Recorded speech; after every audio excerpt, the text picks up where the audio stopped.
For years, the Houthis were seen as just another rebel group fighting a civil war in Yemen. But today, they have become one of the biggest threats to global trade, oil supplies, and even some of the world's most powerful militaries. Armed with drones, ballistic missiles, and anti-ship weapons, Houthis can disrupt shipping across the Red Sea and shake the global economy.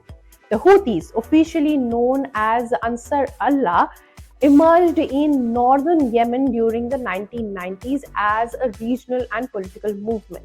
What began as a domestic conflict has now evolved into a regional and global security challenge because the Houthis are backed by Iran, which has supplied them with weapons, training, and military technology. The biggest advantage isn't just manpower, it's geography. The Houthis control large parts of Yemen's western coastline overlooking the Red Sea and the Bab el-Mandeb Strait. The narrow waterway connects the Red Sea and the Gulf of Aden and serves as a gateway to the Suez Canal. Nearly 12% of global trade and a significant share of world's oil shipments pass through this route. That means a relatively small armed group can threaten one of the planet's most critical maritime choke points. But how can a non-state group challenge major naval powers? The answer lies in its growing arsenal.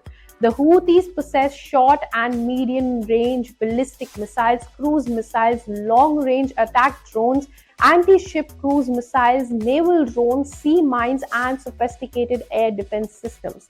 Many of these weapons are believed to be based on Iranian designs or supplied with Iranian assistance. Instead of relying on expensive fighter jets or warships, the Houthis use relatively cheap drones and missiles to force billion-dollar navies into costly defensive operations. This strategy has dramatically changed the economics of modern warfare.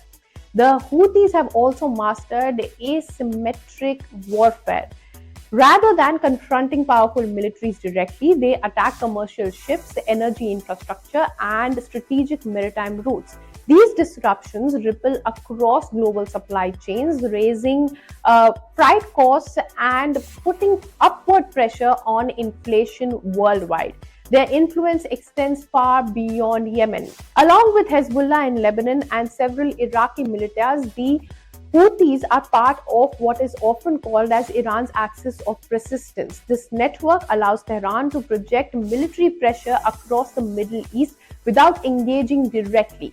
That's why every major crisis involving Iran now raises concerns about Houthi involvement.